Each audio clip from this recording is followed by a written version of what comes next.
Okay, so we'll start out in Dynamics 365 and we'll start in the sales area. Now, obviously the sales area focuses on business development and the sales pipeline, and the aim is to help you manage and visualize the sales opportunities and their progress through the sales pipeline through to an order. Now, where we're starting here is within the dashboards area, specifically the sales activity dashboard. Now, there are a number of different dashboards tailored to specific roles within the organization, and each of them presents a user with information that's particularly pertinent to them and their day-to-day role. What we're seeing here is, for a salesperson, some information specific to their role, focusing on the sales pipeline. So we can see here on the left-hand side, we have an overview of the sales pipeline itself. We can see each of our 4 stages in our sample sales process, and we can see the value of business that's currently sat at each of those 4 stages. We can watch as that progresses through the sales pipeline. Now, as with any of the charts that we'll have a look at on this dashboard, we can pop this out and we can see it in a bit more detail. So if I expand out here the sales pipeline, we can see our chart on the right hand side, and we can see the records, the opportunity records, which we'll look at in a bit more detail in just a minute. The records that make up the data for this chart over on the left hand side. Now, one nice thing that we can do here is that we can filter simply by clicking on the area of the chart that we're interested in. So if we say, okay, well actually we're only interested in the opportunities that are currently sat at the development stage. So I'll give that a click. And what's happened over here on the left is it's filtered the view. We can see the little filter icon selected here to just show us those opportunities that are currently sat at the develop stage. Okay, so back to the main dashboard. The next chart we can see here is our goals chart. Now, goals are an area of functionality within CRM that we can apply to most of the data that's held within the system. What we're looking at here is specifically a chart that shows us our progress towards our sales targets. So you can see here we've got 4 quarters, Q1 to 4. We've got a target for each of those quarters. So you can see $26 million in that case for Q1, 30 for Q2, 35 for Q3, and then dropping down again to 30 for Q4. And for each quarter, we can see our progress towards the goal, both in terms of actual revenue generated. So for Q1, we can see we generated $21.6 million towards our 26 million targets, and nearly there, but not quite. And we can also see for quarters that are currently in progress, so Q2 we're still in the midst of here, we can see the actual money that's being generated in terms of closed deals, but also the potential we've got from our in-progress opportunities, which obviously we could see in our pipeline. So we can nice and simply, as opportunity records are added into the system, as they're progressed through the sales pipeline, and as they're ultimately won or lost, we can automatically see that reflected in our progress towards our sales goals. And finally then, in terms of our charts, we've got a few more tables of information which we'll look at.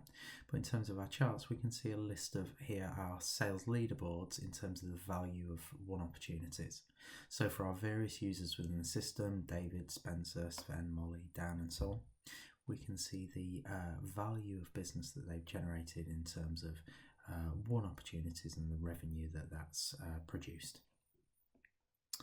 So a couple of other things we can see on a dashboard, and it's worth mentioning that these dashboards, both the out-of-the-box dashboards and any custom dashboards, are fully customizable. So you can add, remove and customize the individual charts or lists that are displayed on these dashboards.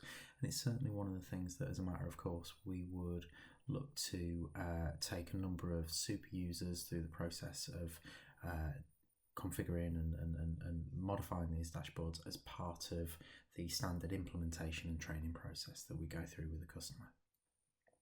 So here we can see a list of open leads. So typically leads are what we'd see as the precursor to a sales opportunity. So maybe contacts that or leads that have been generated by the marketing team or are to be targeted by specific marketing campaigns. And then we can see a list of all of our open opportunities, of which we can see there are 59 within the system. And we can navigate through those and view the various information that we can see at this level. Okay, so that's a brief overview of a sales dashboard. Now to dig into the information that's driving that dashboard, we can click through and use our top level navigation menu to drill into the detail within the sales area of the solution. Now there are a number of modules, as we'll see here, within the Dynamics 365 solution. We're really just going to focus on the sales area for this particular demonstration, but as you can see there are a number of other options that may or may not be relevant at this stage. Now any of those options that aren't relevant we can hide away, so we can generate what's called an app, which will just give users access to the specific functionality they're interested in seeing, and everything else will be conveniently hidden away and not cluttering up the interface there. It's also worth mentioning at this stage that Dynamics 365 is a web-based solution. We're seeing all of this functionality through a standard web browser. I'm using Firefox. We could equally be using Google Chrome or Windows Edge or IE.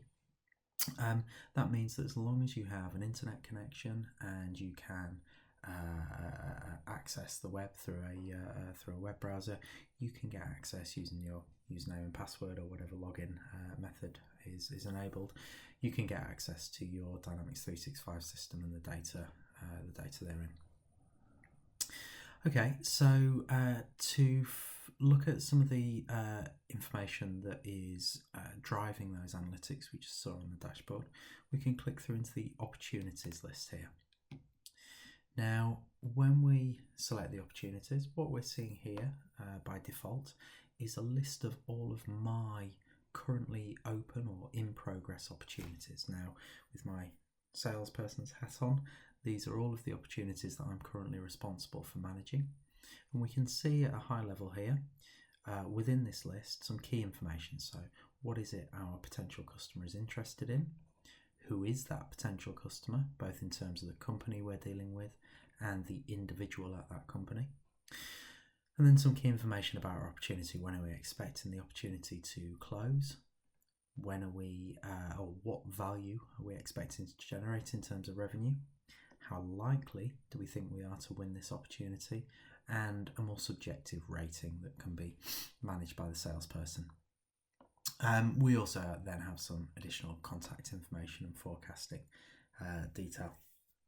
What we can also do at this stage is, similar to what we saw on the dashboard, is we can view some inline analytics around our opportunities, and again we could apply filtering to that if we wanted by clicking on one or other of these segments. We'll hide that away again for the time being. Now, to view one of these opportunities in more detail, simply need to give it a click. And what we'll see here is the opportunity record itself. Now, this is where we can track and manage all of the detail, all of the information, all of the activity and correspondence that's associated with this particular sales opportunity. Now, front and center of the opportunity record, you'll see we have what's known as the business process flow. Now, this is fully customizable. At the moment, we have it set up just as a standard out-of-the-box demo with 4 stages. We have a qualify stage, a develop stage, a propose stage, and a close stage. And these are the stages that your sales opportunity will go through in its path to being either won or lost. Again, these stages are fully customizable. They can be updated to match your own business processes, your own sales pipeline. They can be different for different types of sales. So for example, a complex tender may have a different set of stages to a small quick quote type process. And at each of these stages, we can define information that should be captured and activities that should take place at that stage. So if I click through here to the qualifier stage, we can see that we, in order to complete our qualification activities, we needed to have identified the contact for this opportunity, which we have, identify the account or company for this opportunity, when we expect the purchase to be made, an estimate for the budget, what the purchase process is, and that could be a number of options here. Is this an individual or a committee making that purchase? Who's the decision maker? And then to track a summary of the opportunity. Now, we've done some of these activities, some of them we haven't. If any of these were marked with a red asterisk, they would be mandatory and we wouldn't be able to progress to the next stage until we completed them. As it is, we were able to progress to develop and complete that. Again, we've got a tick there at the develop stage, and currently we're sat at the propose stage. Now, one of the nice things we also get from the business process flows is a measure of how long we have been at each of these stages. Now, for example, we've been sat at the proposal stage here for 19 days and 9 hours. Now, that could be very important information. So, for example, you could generate reports and analytics giving you an average for the amount of time spent at each of these stages on, for example, a successful opportunity, an opportunity that you go on to win. That will then provide you with a nice benchmark to be able to identify any outlying activities, any outlying opportunities, or any opportunities that you feel may be less likely to win because, for example, maybe that we say, well, actually, a opportunity that we go on to win really only tends to sit at the proposed stage for maybe a maximum of 5 days. If we see we're then sat here for 19 days, obviously that may be something that rings alarm bells. So I'll hide away the process flow for the time being and we'll look at some of the other areas on the opportunity record. So we can see here on the left hand side some basic high level information about the opportunity. We can see we have the name of the opportunity, the customer, we have a currency selected here, and as with any of the information within the system, we can choose the appropriate value. So I'll choose pound sterling here, and obviously we can see that's been updated. We've got a forecast of the value of this opportunity and the current stage we're sat at. We then have details of the contact for this opportunity. Now, the details here, the phone number, the email address, these have all been surfaced from Alex's record, which is also held within the Dynamic CRM system. And we'll go through and we'll have a look at both the company record and the contact record, which are obviously foundational to some of the information that we're tracking and some of the processes that we're carrying out in CRM. And we'll look at those in just a minute. So then, right in the middle of our opportunity record here, we can see what we call the activity list. Now, this is a list of every activity, whether that's a general task that we need to do, whether that's a phone call in or out to the customer, whether that's a meeting or an email that's been sent and received. If something has happened in relation to this opportunity, it can and will be tracked within the activities list here.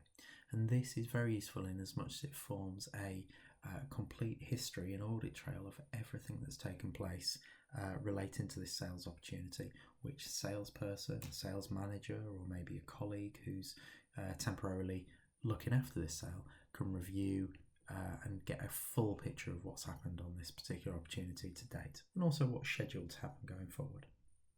Now, in a live system, what we can also see here is some automated integration with, for example, Microsoft Exchange. Now, when this is configured for a production system, we can have Microsoft Exchange automatically scanning the mailbox of a user, identifying potential emails that look like they're relevant to an opportunity, and suggesting them within the opportunity record itself as something that may be pertinent, and giving the user the option to link that email in for their access and for the access of their colleagues going forward.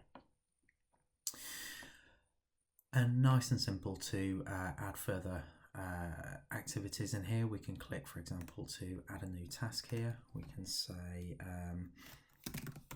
review pricing is our task. We'll say it's due today at 8 o'clock and OK that. And there we are.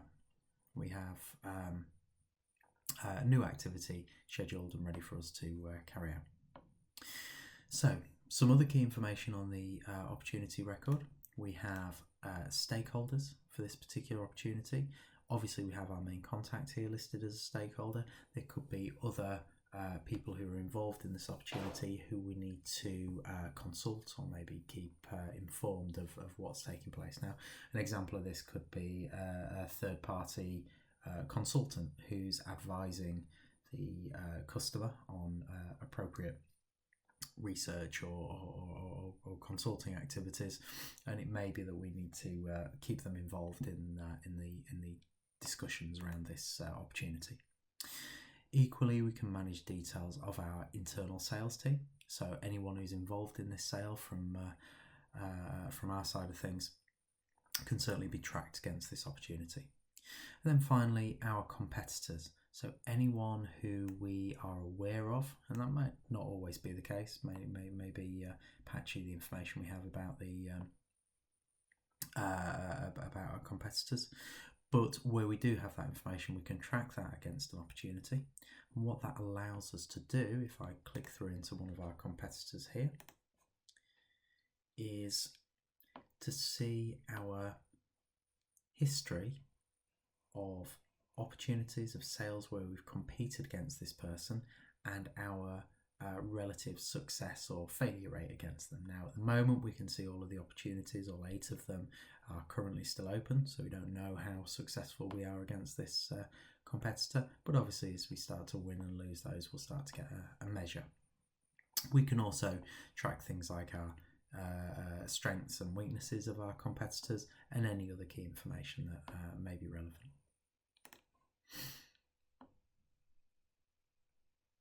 So back into our opportunity record here, and again I'll just hide the process flow. If we scroll down a bit further, what we get to is our list of products associated with this opportunity. Now, these are effectively the things that we're selling, either products or services, the things that we're attempting to sell to this particular customer or prospective customer. Now, Dynamic CRM allows us to track and maintain a set of price lists. We can have as many price lists as we want. We can have individual price lists for customers. We can have more generic price lists, for example, a retail price list, or maybe special discounted price lists for based on certain criteria. And we can use those price lists to select and build up a list of products, ultimately a quote for the work we're doing. Now, in some cases, it may be that the products and services you're providing aren't sufficiently standardized to make a price list useful. In which case, we can use a number of options. One of which being a write-in product, where we can effectively allow a salesperson to build up a product in terms of its description, its cost, any discounts, and so on, in a more ad hoc manner. And that can be particularly useful where you're providing very bespoke services on a case-by-case basis. A couple of other things we can do. We can set up suggestions for cross-selling and upselling across products and services. And you'll see that we have the suggestions option here on this product. If we give that a click, we will get a list of any potential cross-selling, accessory, upsell or substitute products that have been structured within that price list. Okay, and having built up our list of products, we can then see that's driving an overall value of this opportunity, any discounts that have been applied, and then delivery and tax where applicable. And we can use that in a number of ways. We can either use that to just for information and ultimately to produce a quote from, or we can use it to provide our revenue estimates within our opportunity. Now at the moment our revenue estimate is selected as user provided. That means I could click here and I could override it, and that's very useful in the early stages of an opportunity. Whilst we only have a rough idea of what the customer is likely to be interested in, it may be easier and more effective to just enter a ballpark revenue figure in here. Once we start to build up a list of products that we've discussed and the customer is actually interested in, we can switch that over to be system calculated, and we can have that revenue generated directly from the line items that we have within our product list. Okay, so that's an overview of the main opportunity record. Ultimately, we will get to a point where we have completed the opportunity's journey through the sales process, and we can either win this opportunity or we can close it as a lost opportunity. And obviously if we won or lose this opportunity, then that would automatically update the analytics across our dashboard and other areas of CRM, giving us a real-time view of our sales pipeline and revenue generated.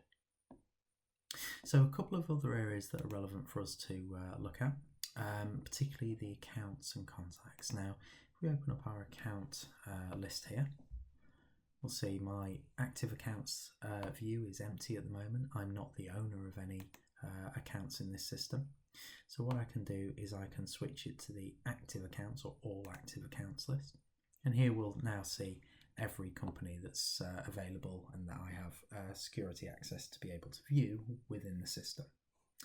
Again, charts over on the right hand side if there's anything we're interested in, so maybe a breakdown of our accounts by industry, or maybe accounts based on who the owner is. Okay, and again we can hide that way. And again, very similar to the opportunity view that we saw earlier, I can see some high-level information about the account name, phone number, location, and our main contact there.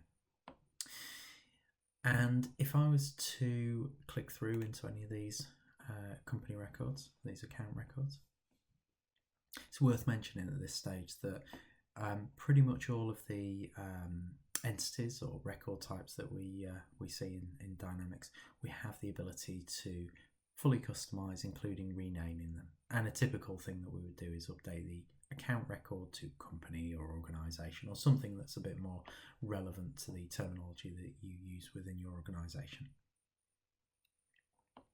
Again, high level information about our account record here: name, main contact details, address, location, and we can also have configured a nice little map here which shows us their location.